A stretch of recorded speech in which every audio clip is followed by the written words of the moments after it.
It's pretty simple to understand once you understand, but it feels complicated to understand until then. So if you haven't seen my presentation yet, trust me, you'll understand it at the end, but right now it's a little scary.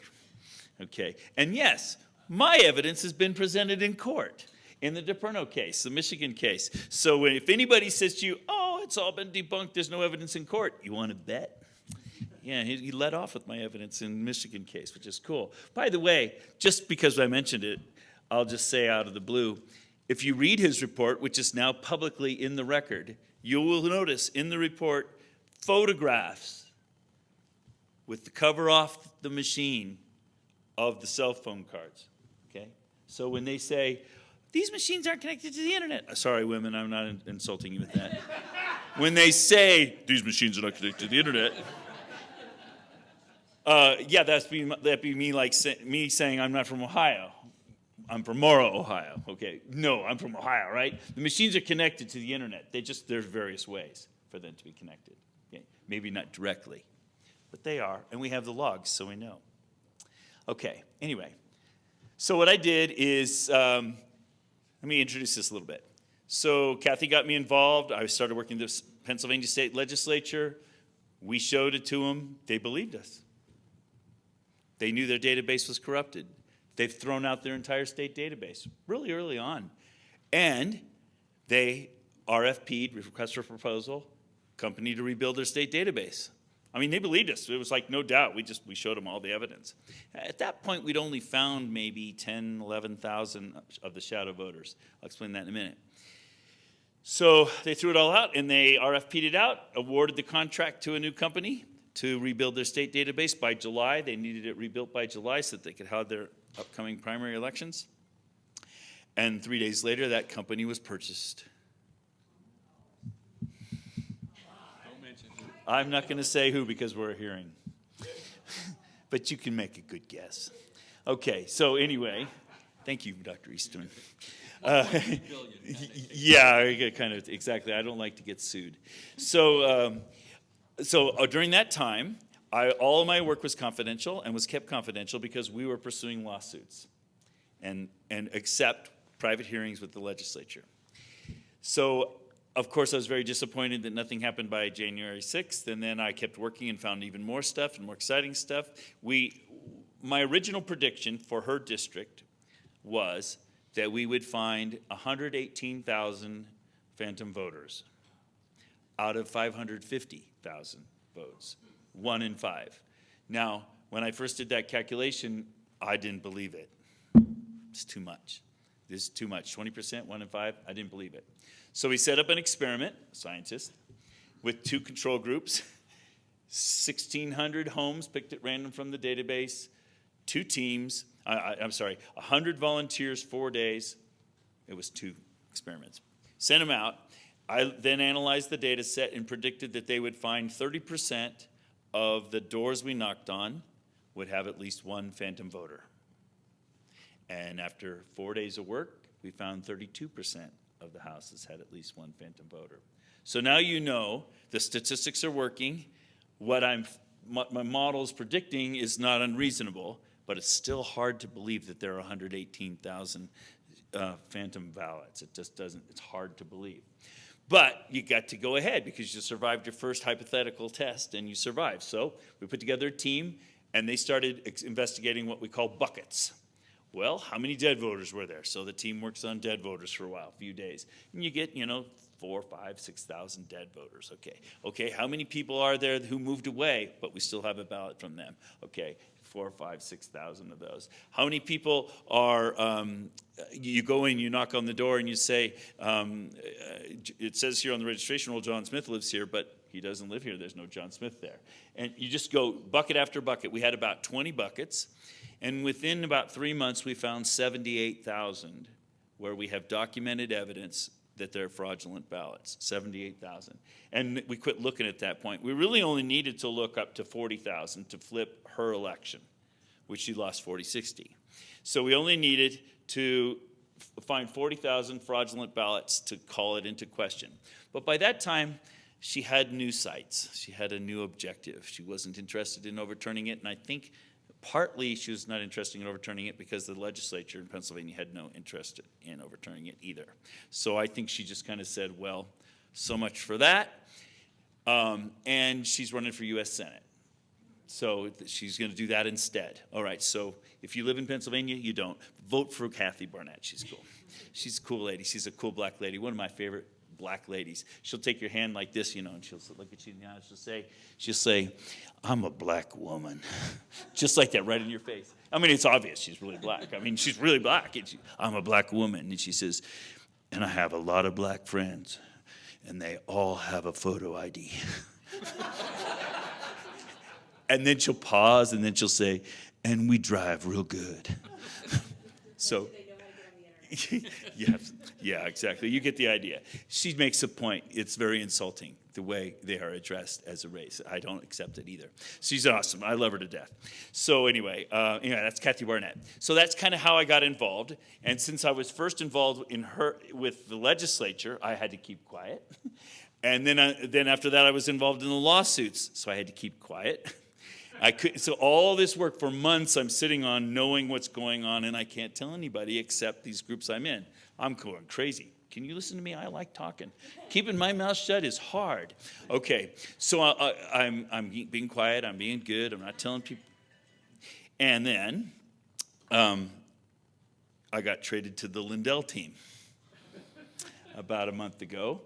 And so I showed up for him, and then he immediately filmed a movie and showed everybody. I think 20 million people have seen it now. So now I get to talk. But I'm still in a lot of lawsuits, so I can't tell you everything. So, for example, when the DiPerno case came out, the very next day I put out a 17-minute video describing the data. Okay, but before that I couldn't. And yes, I've done other states where there are big lawsuits happening right now, but I can't yet. But I will. You just have to be patient. Now Colorado. So I've done about 10 states, and everywhere I look, it's everywhere. It's fraudulent. Everywhere I look, I've not found any place that isn't full of fraud. So I call up Sharona, because Sharona is a heck of a supermom. And I believe that our supermoms are going to save our country. So I called her up and I said, we did some COVID work together during the year. By the way, you guys have churches open? Because I wrote the affidavits for your legal cases that opened your churches in Colorado. So I was working through your COVID data with your people here. So I already had a connection through that, and I called up Sharona and I said, I've been doing all this election work. What about Colorado? How did it go out there? Did the election go the way you think it's supposed to? And she said, no, not at all. And I said, well, find somebody with the data and send it to me. I'm running all these data on the other states. I'll run it for you. So she sent it to me. I ran it, and the day I finished, I had to fly out to go meet Mr. Lindell.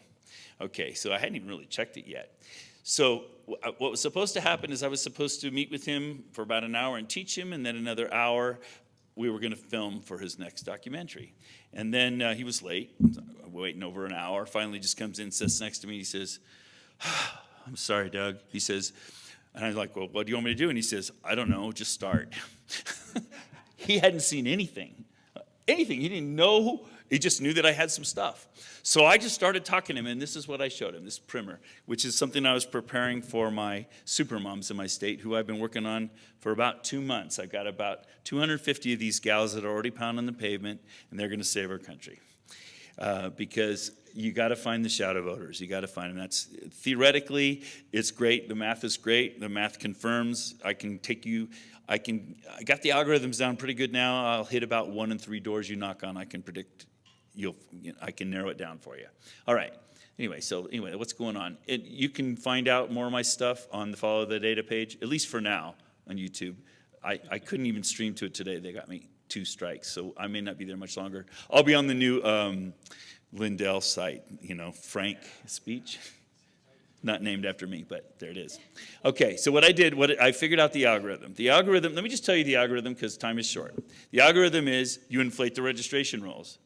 Does that sound like Mr. Eastman or Dr. Eastman? Yeah, you inflate the registration rolls, which gives you a credit line of ballots that you can put in that are not real ballots. Okay, in Pennsylvania it was about 20% in District 4, and are we good? It's just not very bright. But I don't know if It gets brighter. It gets brighter.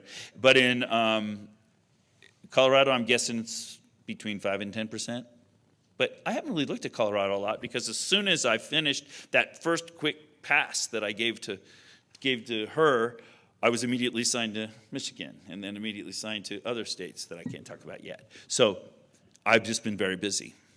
But last night I stayed up late, and this morning I redid the Colorado thing, and I'll show you that. So there was a problem in my first run through. It was just a quick run through anyway. But when Mr. Lindell saw it, he got all excited about it, and we were unrehearsed, and he made it national. And there was just, part of it wasn't quite right. But it's right now, and I'll show it to you. So anyway, what an algorithm is just a recipe. It's a series of steps where you mix numbers and steps. That's all an algorithm is, so you don't freak out. And it all starts with the registration database, and Dr. Eastman's already talked about the fact that these are really dirty. They are really dirty. I think the fact that they're even electronic has to go. I don't even think we can have electronic databases anymore. I think we have to have the old poll books. I think we have to have precincts managing their own poll books. Because the main problem, I have logs in some states where we have it to the minute, people logging in with credentials. This isn't hacking in, I guess if they're not supposed to. Logging with credentials, changing the databases in real time during the election, leading up to and during, changing the database, who's registered, who's not, to control how it's going. You know, Dr. Eastman showed you the graphs where it goes up and then suddenly jumps. In Michigan, they added about 150,000 people to the registration rolls after 11 o'clock. Okay, how did they do that? Well, and when we subpoenaed the Secretary of State for the list, they won't give it to us. That's public information. I want that list because that's a walk list. That is where I want to walk and knock on those doors because I want to know who they came up with 150,000 people at the last minute to put in a ballot because they couldn't win without it. They needed more credit line. And by the way, that credit line, I'm going to show you Colorado that your registration databases are higher than your population. They were already at their population limit, and they're way higher than so the registrations are way higher than their populations. So anyway, so the registration database, we'd already talked about that, and I don't have to talk too much more about that, except that I have it down to the precinct level, and that's one of the things I'm going to be doing for you guys in Colorado. I'm going to be working with some of your local people to give you a way to generate quick walk lists so you know where to go find these people, because you need that, I think. Okay, so it all started with the census. This is how I'll just show you like the moment of discovery so you guys can kind of understand. Since I was teaching the census to my students, I always use a real life example, like we were modeling COVID, right? We were using real life examples during COVID.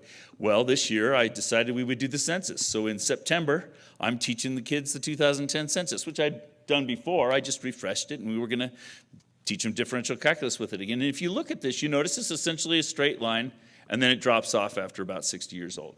So, but you can kind of see here's the millennials here, and then here are what this basically is it shows you how many people there are of each age.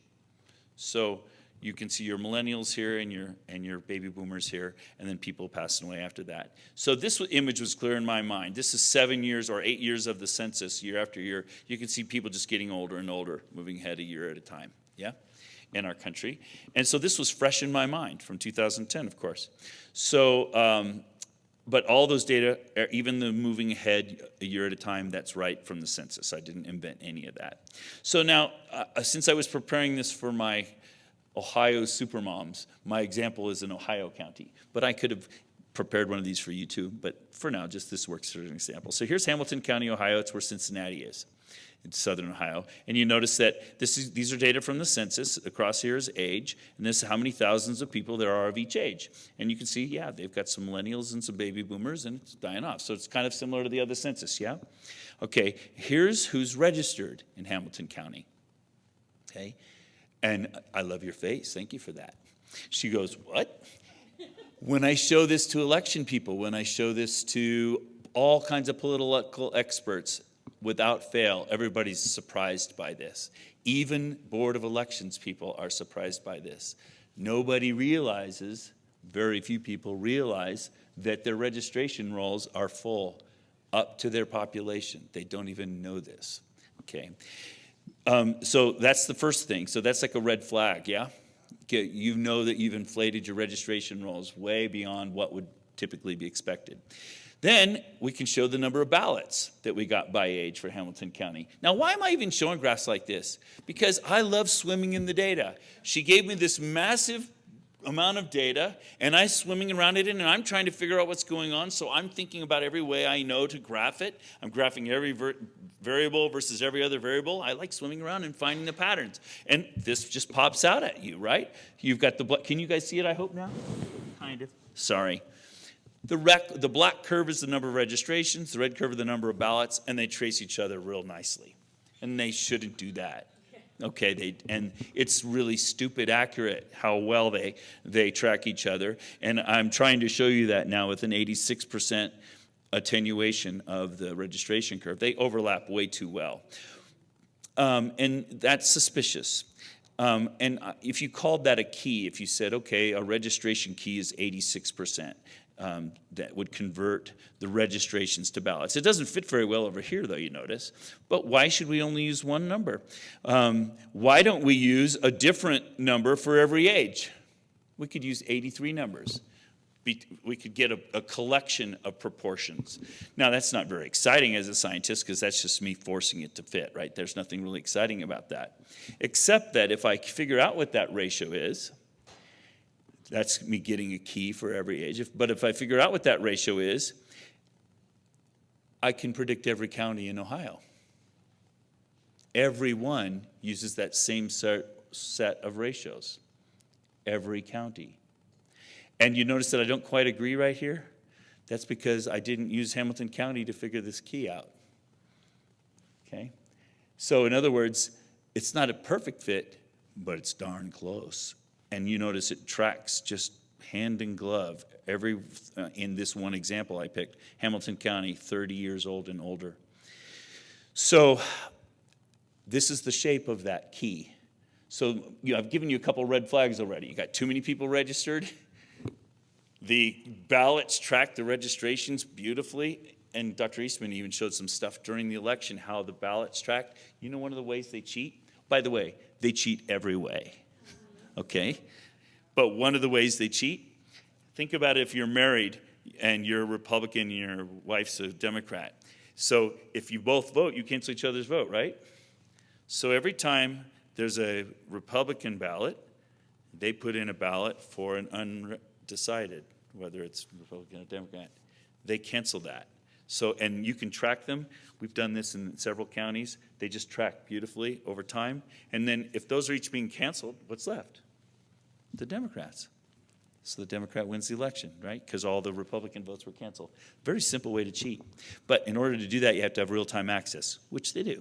But anyway, back to this for a minute. So here's this interesting key. You notice it looks like an S turned on its side. It's smooth. Why is it smooth? It shouldn't be smooth. It should be random or some interesting thing. In fact, it's a sixth-order polynomial, which is as high as Excel goes. So whoever did it used Excel to write the polynomial. It's like a breadcrumb, right? Okay, so anyway, that's the smooth key. Now, what's cool about that, if you think about it from a cheating perspective, is a sixth-order polynomial takes 6 numbers to describe. They're really simple numbers. They're really dumb-looking numbers, like 1.023 times 10 to the minus 10th, and 3.72 times 10 to the minus 8th. It's just like strange numbers, okay? And you wouldn't even, if I'm a mathematician, scientist, if you put those numbers in front of me, I wouldn't know what they were, okay? So they're really easy to hide. 6 numbers. So for 6 numbers, now the 7th number in a sixth-order polynomial is the turnout. So if you give me the turnout and these 6 numbers, I can predict every county, all 80 of them in Ohio. That's knowing the registrations. But I can do it without knowing the registrations too. All 88 counties. Why? Because they're using, and I'm about to show you this, because they're using the population to control the registrations, and they're using the registrations to control the ballots. So once removed, and I'll do that. And Chris is figuring this out. He's been our guy. So what I do in my little demonstration for my supermoms is I then play a movie of all 88 counties. Boom, boom, boom, boom, boom, boom. And they can see me predicting every county. People say, well, you're not predicting anything, you're just describing it. Yes, I am, because I calculate the key from one county, and then I can predict every other county from that. Do you understand? I shouldn't be able to do that. That ain't natural, buddy. So then I teach my supermoms this simple illustration to help people understand. So imagine that the 2020 census just finished, and you are curious. So you look up the census for your own county. And your county, you live in Ohio, and you look up and you say, okay, 10.0% of the people in my county have blonde hair. Well, that's interesting. Okay, and you look at the next county over, 10.0% of the people there have blonde hair. Well, that's a little strange because our county's more German, and that one's like Mexican. They have black hair, okay? And then the next county over is 10.0, and the next county over is 10.0, and the next county is over 10.0. And you keep going county by county all through Ohio, and every county has 10.0% blonde hair. You don't believe that. You don't believe that. You know those numbers are cooked. Somebody's decided that's what it is. Okay, then you're just curious, so you step across the border to Pennsylvania. And you go into Pennsylvania, and as soon as you cross the border, it's not 10.0 anymore, it's 12.1. And then you go to the next county in Pennsylvania, 12.1, 12.1, 12.1, 12.1. So all of the counties in Ohio are 10.0. You step over the border into Pennsylvania, all of the counties are 12.1.